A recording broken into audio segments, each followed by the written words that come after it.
Welcome to the Encore Audio Archives YouTube channel. I'm Taper Dave, and this is my channel. I've uploaded hundreds of talks here that I've recorded at meetings in West LA, and I've also recorded conventions starting in 2013. I've got a bunch of those up. And Walt and Mary Murray, the original owners of Encore Audio Archives, started the company in the 80s, and Walt recorded Joe and Charlie's and a bunch of stuff down in Vista, California. My sobriety date is June 20th of 1994. I hope you find something you like, so please like and subscribe to my channel and comment down below. If you want to hear something that I don't have or that you don't see, I'll see that I get it. Anyways, take care and have a great day if you want to. My name's Don Morgan. I'm an alcoholic. I'm really glad to be here. Ken, it was pretty exciting when you called me. I feel blessed to be here. Thank you for your call. And Mary made me feel real welcome. She said I've replaced 4 people this year. That there was she said they had a committee last year, and she had absolutely no resentment towards me being here taking the place of 4 people. I'm sorry, Mary, I wish I was dead. And I know you agree with me. It's really good to be here. What a time I've had here. You picked some great speakers. We really enjoyed your talk last night. It was fun stuff. Fun and serious and tears and laughter, and that's AA, isn't it? I'm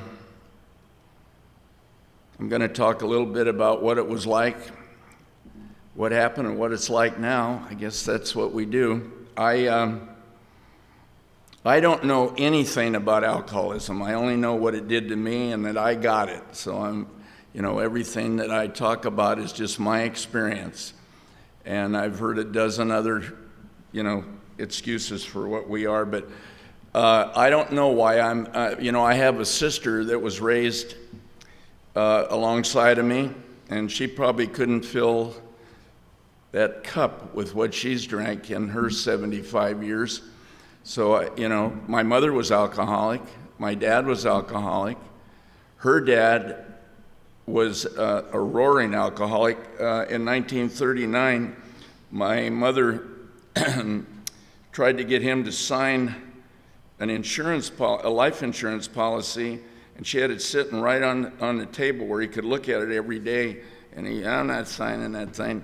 And he got drunk on her birthday in 1939, and I think my sister was 3 years old, 2 or 3 years old, and he roared out of the house because they got in an argument, and he got in an accident over in Glendale. He bumped into a car, and it was at one of those railroad crossings. The thing came down, and somebody stopped, and he didn't, so he got staggered around to see what damage done. And when the train went by and the thing went up, another drunk came by and killed him. So he was drunk, and a drunk killed him.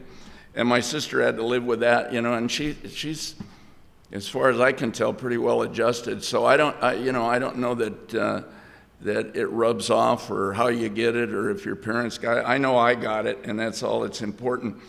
I know that just about everybody that was up at this podium was talking about how they felt when they got that first drink, and I'm no different. It was magic. When I got my first drink, I was taller, better looking, my ears were smaller, everything about it worked, it was just wonderful. And it never changed until it changed. I have and had learning disabilities all my life. I just don't get book work. I used to go to school, and I think my personal miracle in this program is I just think back of this frightened little boy that was so frightened of going to school and so frightened of so many things and had no self-esteem, had absolutely no chance of ever making it, having a career or doing anything worthwhile as far as we could tell then. And I'd go to school, and I'd start acting out so I'd get thrown out. I did that ever since I can remember. I would try. It would just scare me to death, and no one diagnosed it. You know, my stepdad finally did. My mother married several people, and she married one guy that diagnosed it. And he said, Don is fucking dumb. So that, excuse the language, but he was the first one that diagnosed me. And that kind of stuck, and I believed it.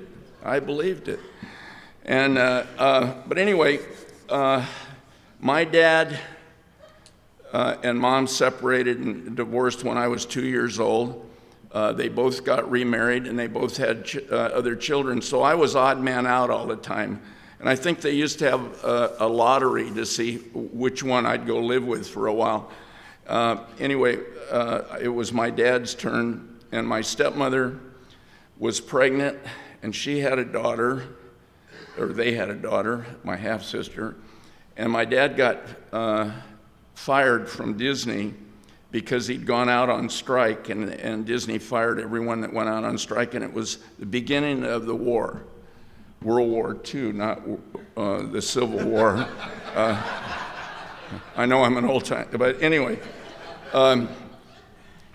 we lived at the beach, and it was a place called Pacific Palisades Trailer Bowl, I think it's a beautiful park now. I think they have $1 million mobile homes there now, but ours, I think if you took the whole park and every trailer in there, it wouldn't have cost $1 million in our day. We had a 14-foot camping trailer, and it was teardrop, so you had to get shorter at each end, and 4 of us jammed in there.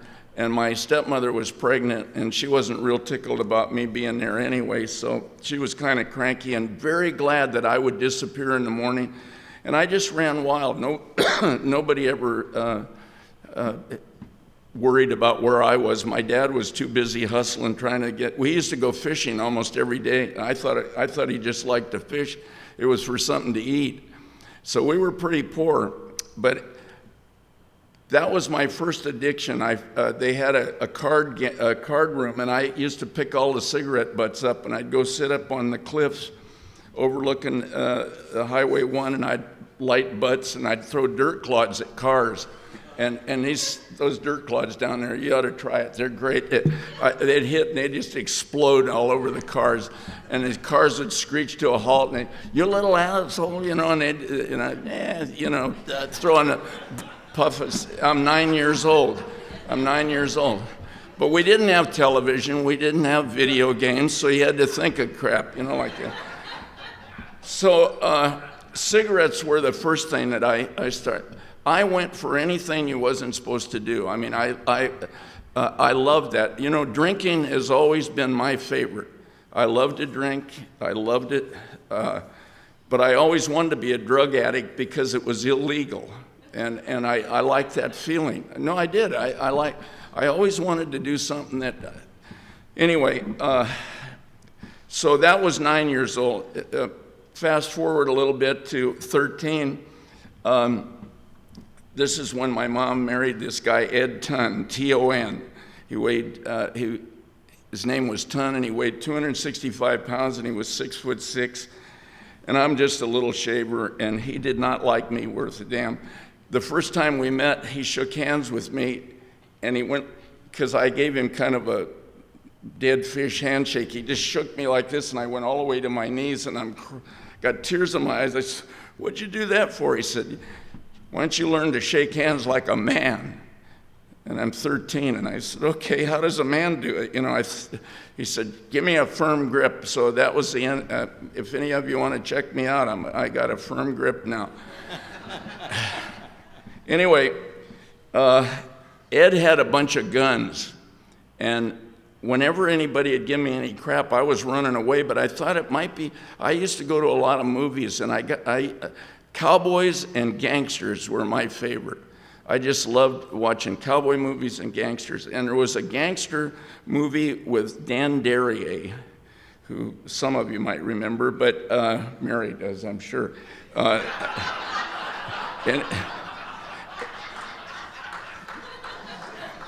Anyway, he was Silky Sullivan. Silky Sullivan. And I just kind of figured me as Silky Morgan.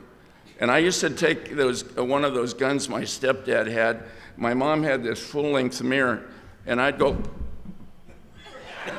and I just love the feeling. And I look so bitchin' doing that, you know. And so I got tired of doing it with no bullets in there, and I thought it would be fun to put just one bullet, spin it, and do it. And I got that rush, and that, you know, if you're a adrenaline junkie like me, you kind of get high doing that. So I'd do that, you know, and I'd pull the trigger, and I got away with it a few times, and then I blew a hole in the closet door. It went in real small, and it blew the whole back of so I stuffed some toilet paper in there. I don't know if my mom ever saw it or not, but I started running away with those guns. And I used to put that gun in my belt like this, and I'd let, you know, open my coat and let you see, because I was getting the shit kicked out of me a lot, because I am tough. Not all over, but my mouth is really tough. I can invite the biggest guy in there out with no problem, but I never had the body to back it up. But when I had that gun and I'd show it to people, no one was messing with me. I didn't tell them I didn't have bullets in it. I put those up here. I was afraid I'd shoot my off, you know, change my voice.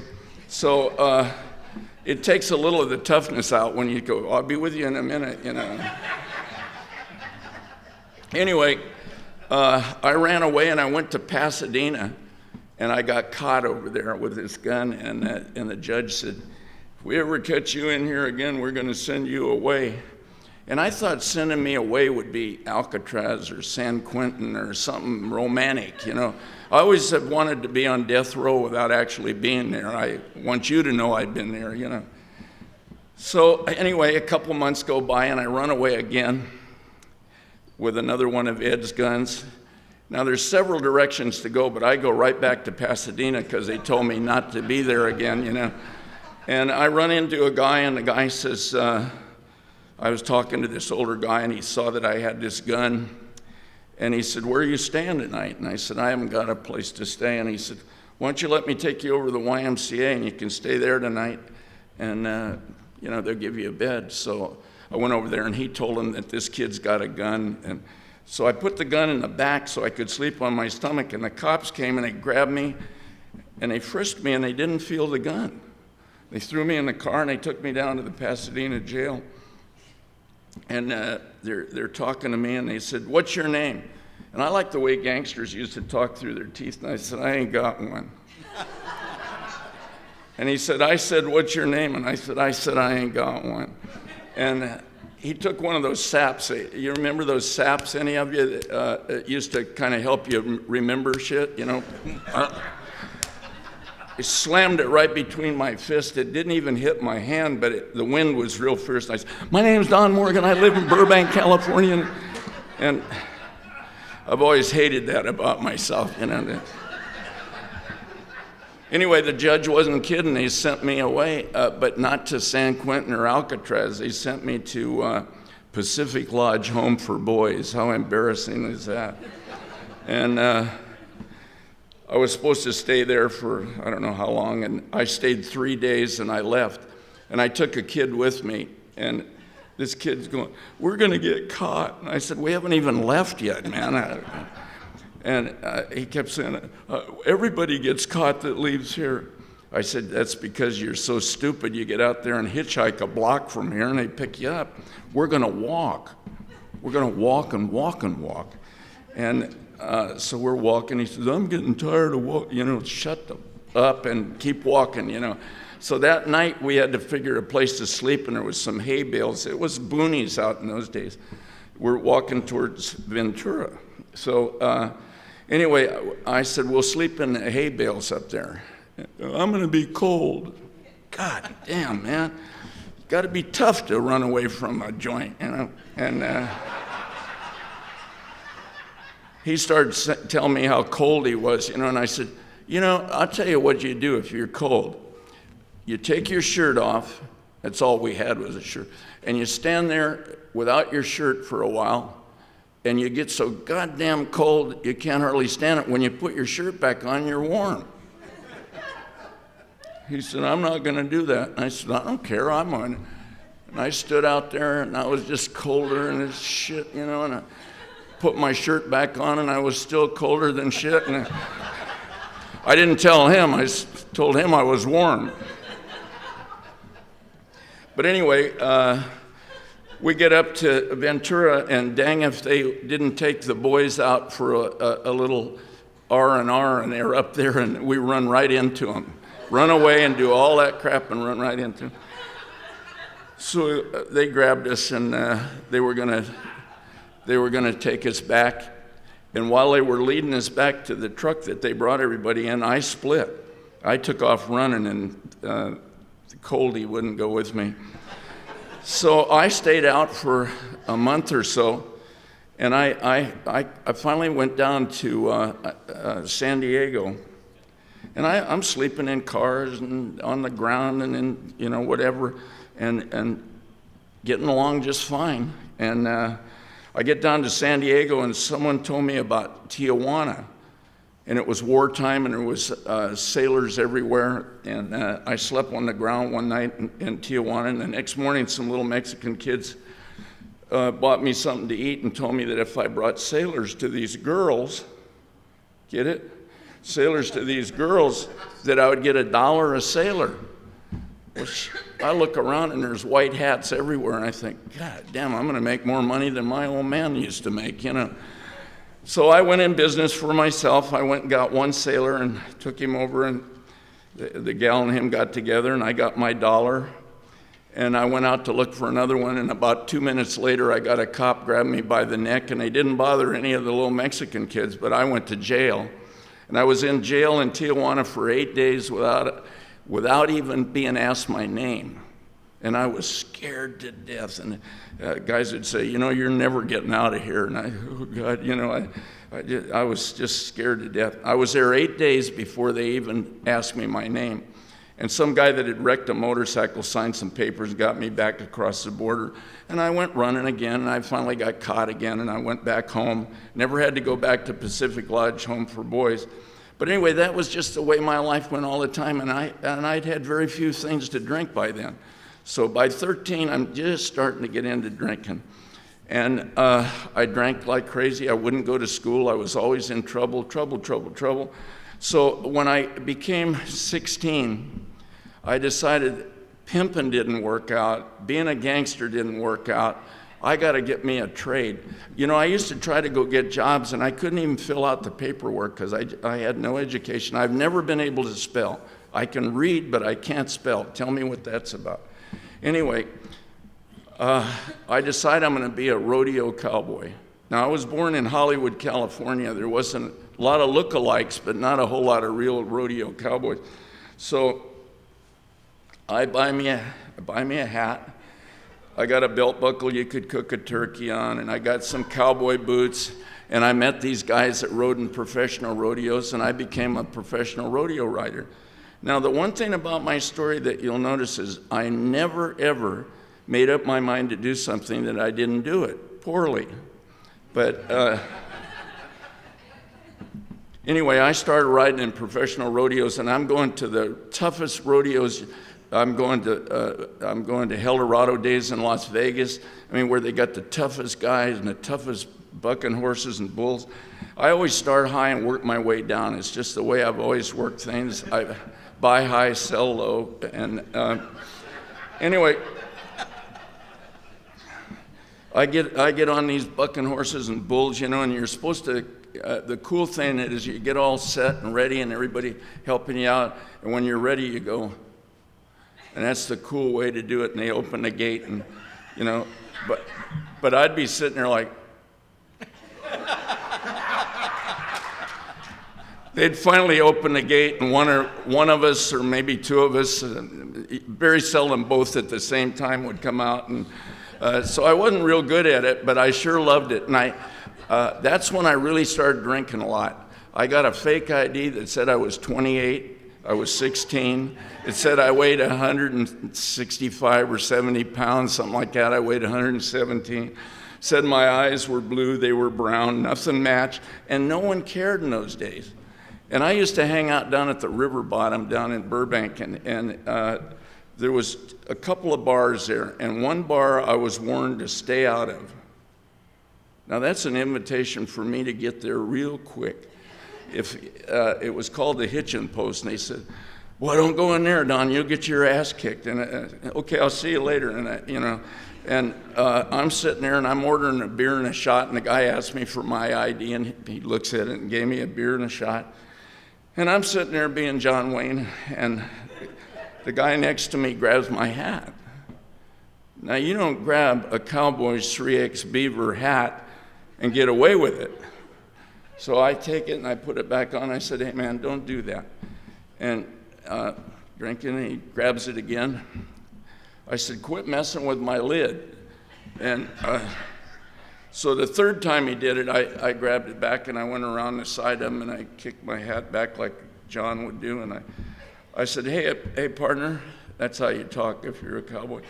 I said, "Hey, partner, here's what's going to happen now. I'm going to buy you a drink, and then I'm going to take you out back and kick your ass." He said, "Hey, you got a deal." I didn't think it was going to work quite like that. So anyway, he drank his drink too fast, and we started to go out, and I'm thinking, I better get something going here. He looks like he might be tough. So I'm trying to figure out how I'm going to work this out, and it came to me. I'm quick. And anyway, I think I'm going to get to that door first. And when he comes through, I'm going to hit him right in the face and knock his ass right back into the bar, and that'll be the end of the evening for him. It was a great idea. Anyway, I did exactly that. I got to the door, and I turned, and I hit him right in the face. Pissed him off. He took me out back. You know the Johnny Cash song about rolling around in the mud and the beer, and that's what we were doing. And I never hit flesh. I'm over here and he's back here, and he's all over me like fly on doo-doo. And my eyes are swelling up, and I think I better take a dive. This ain't working out quite like I planned, So.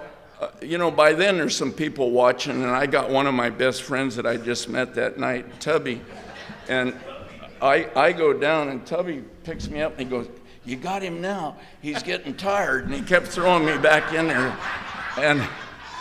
and he's just, finally even Tubby got tired, and they all went in, and I'm laying there, and I was trying to light a cigarette, and I couldn't even see the flame, my eyes were shut.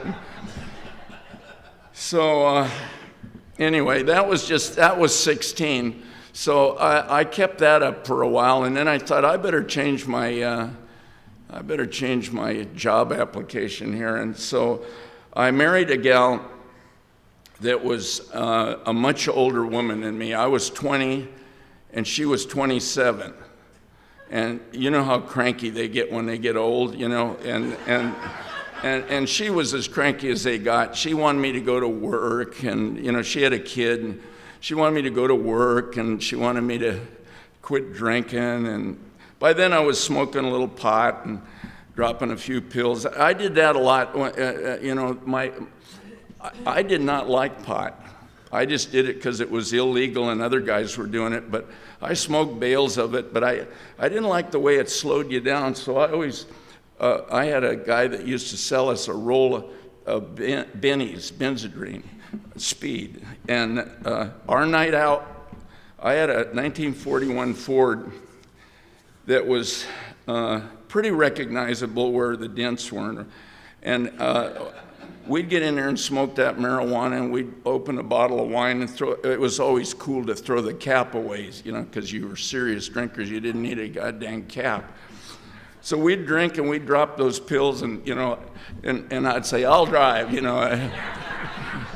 And And I loved those pills because it could let you drink forever, you know. So when I married a Miss Cranky, I'd get loaded at night and I'd want to talk and I'd want to go for a ride. I loved to get in the car and go for long rides. And she'd say, the baby's asleep, her kid. And I'd say, well, throw her in the back seat, you know. We'd drive, you know, up to Lancaster and back. And I'd be talking and driving and eating those pills, you know. And I'd be talking, I'd look over and she'd be asleep. And well, shit, I'll just keep talking anyway. And I know the answers, you know. And so I'd talk and answer and talk. And anyway, that was the way those nights went. And pretty soon I got a job. Things started looking up. I went to work in a film lab, and she was really excited. And I wasn't very excited. There was no excitement there. Sit at a film printer, you know. And I went to get some gas one morning on my way to work. This is where AA started coming into the picture. I pull into this gas station, and I'm getting $1 worth of gas. And they waited on you in those days. You didn't have to do it yourself. And the guy says, hey, you don't know anybody who wants to buy a gas station, do you? No, I'm getting $1 worth of gas. And I said, how much you want for it? And he says, what I'd like is someone to take it over and give me $100 a week. It's a lease gas station. Whoever takes it over, give me 100, and you keep whatever. The shelves are full of the oil, the gas, everything's there, and you just keep it going. I said, okay, I'll be in the morning. And he said, really? I said, yeah. So I went in and told him to stick the job. I always like to make sure that whenever I leave a good deal, I leave it, you know, I like to burn bridges. I make sure I never get to come back to a place that's a good deal. So they said, you're supposed to give 2 weeks notice. I said, you're getting tonight, you know. So I left there and I came into the gas station the next day. Now, Miss Cranky was not real tickled that I quit a good job and I'm starting a gas station business. So I go in the morning and the guy shows me how to turn stuff on, and he leaves. I don't even know how to change a tire. People would come in with their car and they'd say, hey, Mr. Morgan, the car isn't, you know, I'd raise the hood like I knew what it was doing. I'd look, you know, and maybe it needed a muffler, and I'd be looking, I'd say, it needs spark plugs. I sold more spark plugs than anyone in Sun Valley, and everybody got spark plugs. And they'd come back and say, the car still doesn't run, and I said, well, you better leave it here, and I'd get some bum to look at it. You know, we didn't know what we were doing. Drinking all the time, never gave the guy his $100. As luck would have it, there was a liquor store next door. I remember the trash guy came by one time and he said, hey, you must have had a good week. I found an oil can in the trash. There was usually beer and booze, you know. And one night a guy came in. We used to just drink. I love the name of this. It's called the lube room. And that's where we used to drink. So we're in the lube room drinking, and this guy came in and he put a six-pack down and he said, help yourself. So we're drinking, and the guy is gone. And I thought, I like that guy. And he comes back a couple nights later, and he puts his six-pack down. He says, help yourself. I'm drinking. He says, I said, don't you want one? He said, no, I don't drink. I said, you don't? No. So he says, did you ever think about doing anything about your drinking, Don? I said, I am doing something about my drinking, you know. Anyway, I said, what do you mean? He said, I go to AA. I was wondering if you'd like to go some night. And I said, what do you do there? He said, just a bunch of us like all of you guys here, and we just try to keep each other sober. I said, yeah, I'll go with you. And he said, okay. So he took me to the old Radford, and this was about 57 years ago. And we go to Radford, and everybody's laughing and having a good time. And I thought, shit, if I ever have any trouble, I'm going to come back. So anyway, the gas station kind of fell apart, and I decided, well, what am I going to do next? So I sold everything she had except her house, and I bought a race car, and I became a professional race car driver. There's no great demand for drunken race car drivers either, I guess, but just another failed thing I did for a while. Anyway, I got rid of that cranky lady because 7 years older than me, or she got rid of me, actually. I better tell the truth here. And then I married another one, not quite so cranky. She was only 6 months older than me. But she liked to drink and use drugs, so we were just unconscious for 7 years, drinking and using.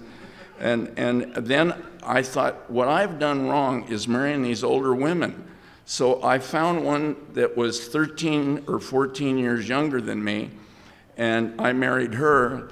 And I didn't realize that she, being that young, had more energy than the others put together, and she was cranky all of the time, you know. So anyway, we got married, and she was 19 when I got married, and I was 34.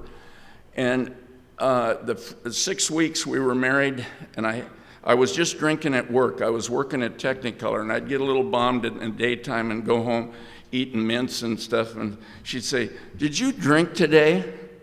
And why did you ask that? You know, of course I didn't. She said, "You smell like booze." I said, "I work with guys that drink all the time. I can't, the smell gets on you. I can't help that." And I was just trying to be good, and I went 6 weeks without getting in any trouble. It was a personal best. And one night, a guy asked me if I wanted to go to work as an animation cameraman. And he said, "Come down and I'll meet you at the Formosa bar in Hollywood and we'll talk about it." So we went to the bar and we're drinking, you know, and he decided to hire me. And he said, "You know, I'm going to call my wife to come get me. I'm getting a little drunk." "Why would you do that, you know?" And he says, "I don't want to drive." Anyway, he got his wife. I thought, I wouldn't call my wife if I was in a goddamn coma. What a wuss, you know. So I drank a few more drinks, and I get in my car, and I drive off, and I'm looking for something to get in trouble with. I'm drunk. I ain't going to go home and catch hell. I'm going to wait until you know. So I get pulled over for drunk driving, and they take me to Burbank jail, and they kept me there all night. And my brand new wife's crying and moaning and groaning, calling my mother, "Where is Don? I wonder where." Well, you better get used to it. Don's in trouble all the time. He's probably in jail. "Oh, I can't live like this, you know." And so I call her from Burbank jail, and she says, "You know, I can't live like this." And I said, "Hey, I got a good excuse. I was in jail. It isn't like I couldn't come home, you know." I thought, how good an excuse does she need, you know? But anyway, she just cried and moaned, and I was trying to think how to calm her down. I went home, and then it hit me. I said, "You know what I'm going to do? I'm going to go to Alcoholics Anonymous," because I'd been there 13 years earlier. And I remembered how good it did for everyone. So a week went by, and she said, "Hey, Don, when are you going to that AA meeting?" And I said, "You know, the thing I learned about AA when I was in AA, you don't ask people and you don't force them. We'll know when it's time to go. So just relax." Another week went by, and she came up to me and she said, "You know this, I'll know when it's time. It ain't working out. I know it's time, and it's tonight, and I'm going with you. We're going to the church we got married at. They're having a meeting tonight, and I'm going with you." And oh, goody. I get to take the warden with me, you know. Well, we went, and I had a great time, and we both liked it, and I bought a big book. I put 50 cents down on it. They didn't offer them free like they do now. And I had this big book, and I carried it everywhere. And I went to meetings once a week, every week. And I'd talk AA, and people would say to my wife, "Boy, your husband's really got this program."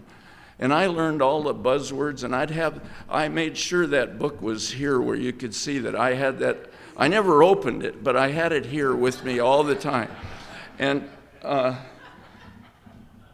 I never worked a step, and I never did anything. And anyway, I went along like that for 7 months, and then I got fired from this, not fired, laid off from this animation job, and I got drunk to celebrate, and I came home drunk, and she said, "Oh, you broke your sobriety." I broke it. I'll be sober again tomorrow. No big deal. I thought everybody must take a little vacation from this shit once in a while, And well, I didn't have all the knowledge because I just carried this. I didn't read it. And so anyway, I got sober again, and she was settled down again, and then I got a chance to do what I do now. A guy by the name of Nelson Tyler, who built a Tyler Mount.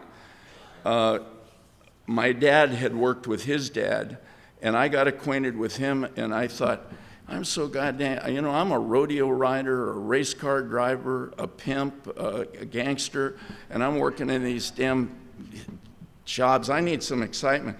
So I got a chance to go to work for this guy to do aerial photography. And I was there every day learning the equipment and stuff, and my wife's bitching it. When is he going to hire you and pay you? I said, I don't want to piss him off. I just kept showing up. And finally one day he said, "You're ready to go on your first job, Don. I'm sending you as an assistant, and you're going to Philadelphia. Here's $100 per diem, a first-class ticket to Philadelphia." And I got on that plane, and I was as sober as I am right now, and the gal came down with the little cart with the little boozes. They had little bottles in those days. And she said, "Mr. Morgan, would you care for a drink?" And we were talking earlier, I think, if you're up high enough, you got a pass to drink or something, I thought. Anyway, I said, "Yeah, give me a couple of those scotches over rocks," and I drank that and left the cage open for the gorilla to get out, and I'm going, "Hey, hit us again, honey." I guess you don't do that on first-class airplanes, but I got so drunk I was ready to fly the damn airplane, and I'm just, they came around with the red wine and which wine do you like? I like them both, and anyway, I didn't know much about first class, but anyway, when we landed, I got drunker with my $100, and I went up and I threw up in the toilet, and I was wearing a tie, second time. And it went down in the toilet, and I fell asleep, and it was puke on the tie and the shirt, and I wake up, and I'm an hour past the call. First day in the movie business. This defines alcoholism for me. I was going to make more money. I was going to make the same amount of money per day that I used to make in a week doing animation, in a day. And this guy was giving me this great opportunity, and I was going to learn to be an aerial cameraman, and I was going to have a great, great job with a lot of excitement and travel and all that. And the first opportunity, I'm drunk, and I sleep past sleep. Anyway, I wake up, and it's an hour past the call, and the phone rings in about 5 minutes, and I answer, and I figured I'm going to get canned. And the guy said, "Don, I'm sorry we didn't come to pick you up, but it's raining outside, and we can't do the helicopter shot today. We'll have to do it tomorrow." I thought, whoa, man, what good luck. I didn't know about higher power in those days. Anyway, we did the shot the next day, and the guy was happy, and I went down to go to my next job, which was in Miami, and I was supposed to set the mount up and show guys how to put it together for a rental place. And I got drunk with that guy, and I couldn't hardly perform. And I went to the airplane. It was November 5th, 1966, the next day. And I looked at that airplane, and I thought, I'm going to get on a first-class airplane. I'm going to fly back to a guy that thinks I did a good job. And if I keep doing this, I'm going to do what I've done all my life. This was my first clear thought about drinking. And I thought, I'm never going to have a drink again as long as I live. But, I didn't know about a day at a time too much, but I'm just never going to drink again. And I went to that airplane, I got on, and I came home, and I thought, if he didn't find out about it, and I still got a job, and I went to work every day, and I was the first guy there, and I was the last guy to leave anytime I could. And I finally got a chance to become an aerial cameraman. I made a lot of money. I had the young wife. We bought a home in Bell Canyon, a Guard Gate community. I had a 4,800 square foot house there, 3 acres overlooking the valley. I had a Porsche. I had a van with all the goodies in it. I bought her a Mercedes. And, you know, we had an au pair. I didn't even know, I thought that was an old pair, but an au pair. And we had a maid, and we were living. And I'd drive through that guard gate, and, Mr. Morgan, and I was hot stuff. And I kept going to AA meetings. I still had that book, the same book. It was getting wore out. It had coffee stains all over it unless you opened it. And it was just pristine inside. It was really well kept. And so I was sober 8 years, and I became a cinematographer. I don't know how to spell it, but I am one. And I started getting into lighting. A guy gave me an opportunity to light a thing one time, and I got excited about it. I had no training in any of this. I used to say, give me one of those, put it on that, and shine it over this way. I never knew the name of anything. I bought a book of 100 famous paintings. I didn't know anybody, Rembrandt, I didn't know anything about that. And I looked and I kept thinking, I could copy this stuff. And I'd study that book almost every night. I'd look at that book and the lighting. And I started looking at the way light came in windows and all that kind of stuff. And I got pretty good at it. And I was sober for 8 years. The book was pristine. The mouth worked real good, talked the talk, didn't walk the walk. I sponsored guys. I used to go up to Impact House and load my van up and take guys to meetings and buy them dinners, and everybody go, boy, that Don Morgan's a great guy, you know, and I just thought I was Mr. AA. All of a sudden, I just started feeling empty inside. I just thought something's missing, you know, and I went to a meeting and I heard Frank Defrey, guy that became my sponsor, talking.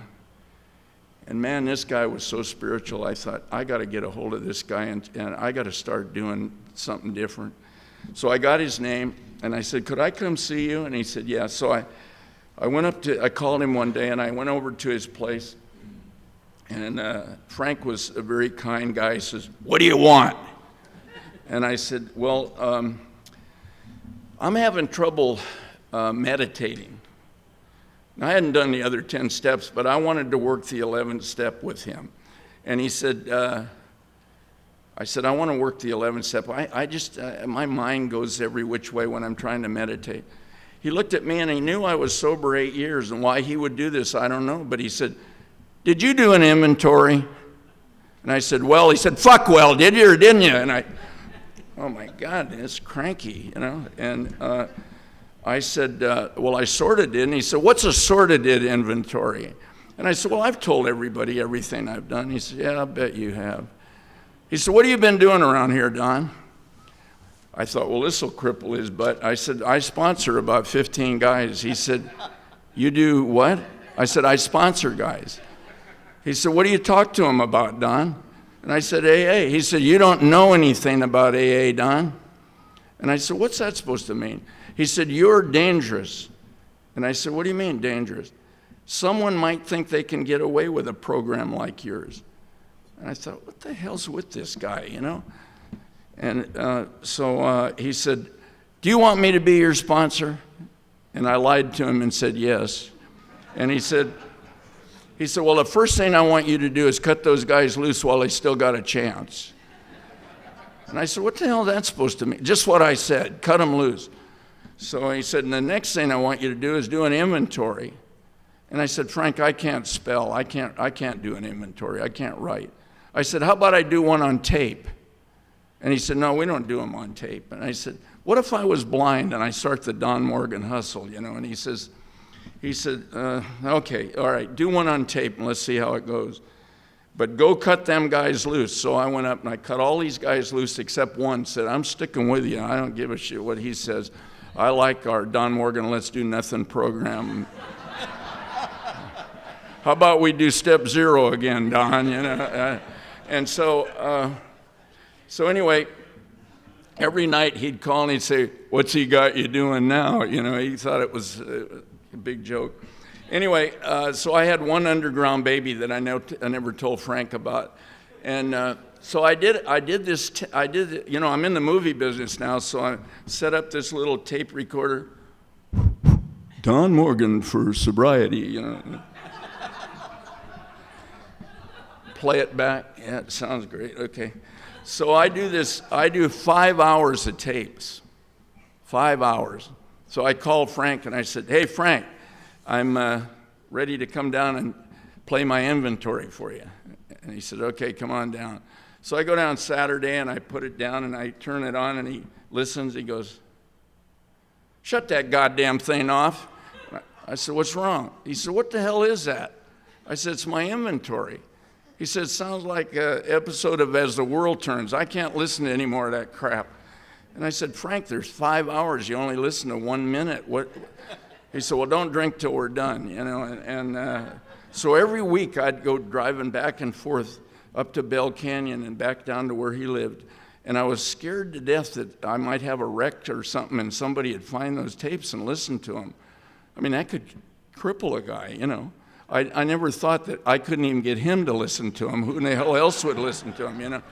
I'd hide them at home. There was a trap door behind the bathtub, and I used to stuff them way back in there. I think my wife's arm couldn't possibly get, you know. And whenever I do the inventory, I'd look out the window, make sure she wasn't standing on a ladder or something listening, you know. Because this is, you know, I was an important guy, and to me.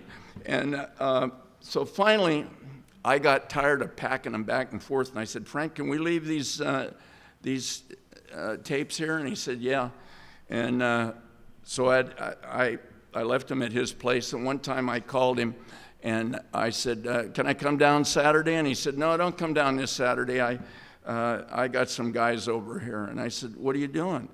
He said, well, there's some AA guys here. I said, what are you doing? He said, we're listening to your tapes. He never told me whether that was true or not, you know. So, but anyway, he finally listened to those tapes and he said, Don, guess what? I said, what? He said, go write an inventory. Frank, I told you. He said, I don't want to hear that crap. Go write an inventory.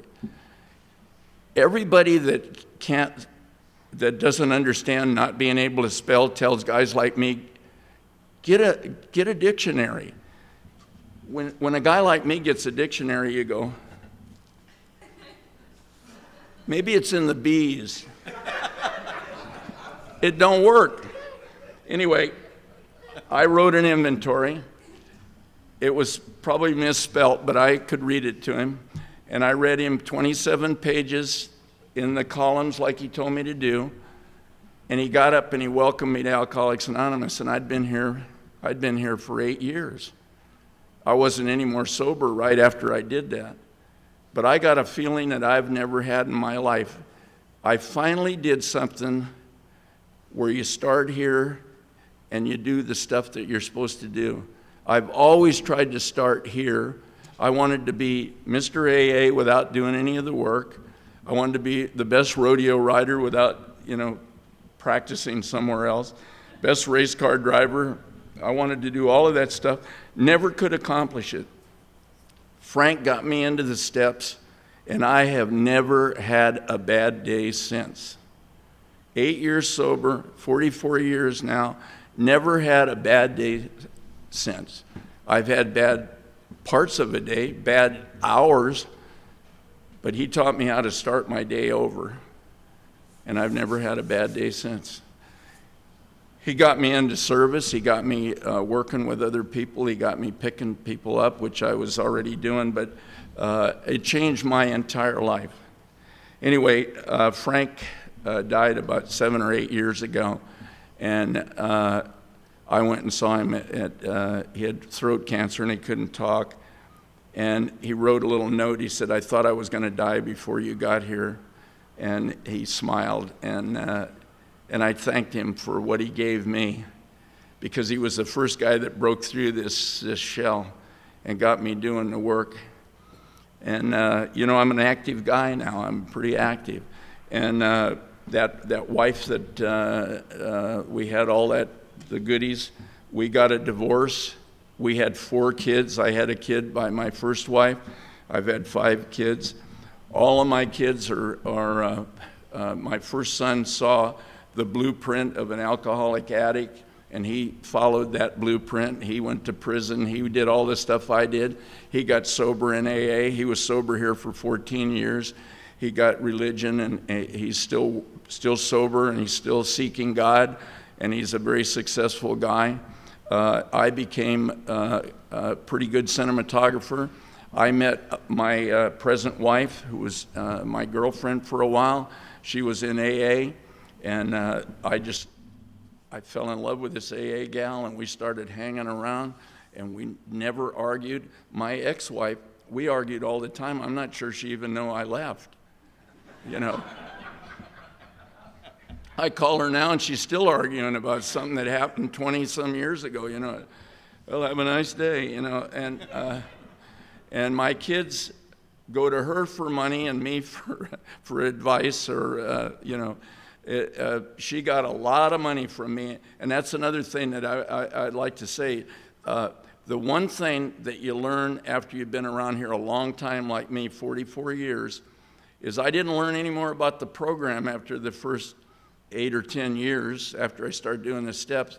But what does happen is you get AA history, and AA history starts teaching you that there are no big deals, which I've heard forever and did not believe it. There are no big deals. When I left her, I was directing and shooting commercials, and I was making as much as $5,000 a day, and I was driving my Porsche around, and I was a big deal. And when we broke up, work stopped like that. They started using different directors, and they started a whole different thing, and I couldn't get a job to save my butt, and I was supposed to pay $8,000 a month child support and alimony, and I wasn't making $8 a month. It was just terrible. I sold everything that was my half of, you know, whatever. And you know, whenever you hear a guy say, I had, that means he doesn't have anymore, you know. And the only thing that I was able to keep was a little rental house that I remodeled, and my wife and I live there now. But I met this gal in AA, and we started hanging out, and we lived together for 3 years. And one time I got nominated for an Emmy, and I said, you want to go to the Emmys? They're in Pasadena. Now, my stepdad used to tell me, Don, hold your hands like this. And I said, why? He said, because you're always going to have a pick and shovel in them. I said, oh, yeah, okay, thanks. And so, you know, I'm not thinking I'm worthy of an Emmy, but we go to the Emmys, and they're in Pasadena. We get there, and we're sitting there, and they go through the categories, and they get to my category, and they say, the winner is, and it sounded like the sound went crazy, Don Morgan, you know. And I'm sitting there like this, and my girlfriend then, she says, you won. And I'm going, I'm afraid I'm going to get up. And they go, not you, we meant him, you know. And I get up there, and I'm all nervous, you know, and they give you this, you know, and this Emmy, and I'm going, I want to thank, you know, whoever I could remember. And then you walk around the back. Oh, by the way, it fit in my hand just where the pick and shovel was supposed to, you know. So I was able to say, thank you very much, you know. And I went around back, and they take it away from you. And because they rotate it, and they give you yours upstairs, but I didn't trust them because I'm a gangster, a cowboy, and a race car, and I'm going like this with the gal, you know. She didn't know who she was messing. Anyway, she explained that they'd give me another one upstairs, and I thought it was a hustle, but they did. And my girlfriend and I stopped at the police station with the Emmy, and we sat there, and we were both crying, and I just thought, how does that little boy that can't read, can't spell, can't do anything, can't fill out an application, how does he get here? This one got here through Alcoholics Anonymous. I've had such a blessed life. My wife and I, we got married after 3.5 years of living together. She has a son that's a drug addict and has had a lot of trouble. And he went to prison for armed robbery, trying to get money for drugs. For 12 and a half years, we used to go up and see him in the penitentiary. And he got sober in the penitentiary. And we've had this AA household, you know, everything's AA at my place. My wife is sober 28 years, I got 44. Her mom's got 37 years, our dog's got 6 years. And we just got an AA household, you know. And when he got out of jail, you know, he started going to meetings, and he got sober in prison, and he told me he had 6 years, and I started to give him a 6-year cake, and he copped it that he'd used some pain meds, and he only had a year. Anyway, he's been in and out, in and out. One time he got all pissed off at me, and he says, I don't hear any more about that AA shit. And I said, then don't come to our house. When you used to get that package every month, AA. When you come to this house, it's AA. Everything is AA. Your mom and I are AA. So my suggestions, don't come around here if you don't want to hear it, because that's what kind of household we got. Last week he just went, you know, after struggling, he's been out about 6 years. He got married. He's got the cutest little baby girl you could ever imagine, and we're taking care of her. We've had her for 2 years. And I'm 79 years old, and I read the original script. It wasn't in there. And my wife's just magic with that baby, and you know, and she lives in an AA household. She gets up in the morning, my wife says, well, let's get ready for school. And she says, I don't want to go to school. And my wife says, do you want to wear this dress? No, I want to wear this dress. My wife just does all these little magical things. Pretty soon she's dressed, and they're going out the door to school. And the kid doesn't even know she's been hustled, you know. And but I got to tell you that I am so tickled. And this guy that was my sponsor, I'll tell one more story and then I'll shut up. But Frank Defrey was just something else. One time I went over to his house, and he said, hey, Don, would you take, I got a motorcycle that isn't running too good. I want to take it down to the shop. Will you follow me down? And I'm following Frank, and you know how you are with your sponsor, man. I just love this guy. I just thought he could do no wrong. And I drive down, and he goes to this motorcycle shop, and I see him and this guy talking, and the guy go, you know, and they go in, and the guy walks out, and he's going, and I know that language, you know, they got something under his shirt, and they're looking, and they decide it isn't going to work. And Frank said, they don't have the right part, so I'll go back home. So I'm driving after him, you know, and I'm thinking, I wonder if this is an AA test. I'm going to ask him, were you going to steal something? And you know, he's going to jump me for even suggesting it. And so we get there, and we're drinking some coffee or tea or something. And I said, Frank, I got to ask you something. Remember when I stole a part? I had stolen a little part from Panavision, and he made me take it back. And I didn't want to go there. I said, I'm a cinematographer. If I do that, I might get barred. He said, okay, Panavision's your new higher power then, Don. I said, oh, Frank, come on. And he said, you got to have courage and believe in God and do it. So I took the part back. And they said, we've never seen anybody do this. Congratulations, we love you for this, Don. And they would give me the store. It turned out different than I thought.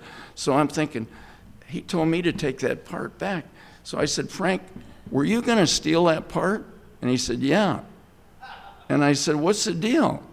I said, when I stole the part, you told me to take it back. He said, yeah, that's because it bothered you. It don't bother me. God bless. Thanks for my life. Sorry to interrupt your viewing. Taper Dave here. Just wanted to take a second to ask you to like and subscribe to my channel. Let me know if you like what you're listening. I've got some very good talks here, and this one's a great one. Just curious, do you think this is better than Zoom? Tell me what you think. I can go to press this little arrow button, swipe right to take off, and it would start the motors if I slid this to the right, but I'll wait till I get outside. Don't want to do it inside.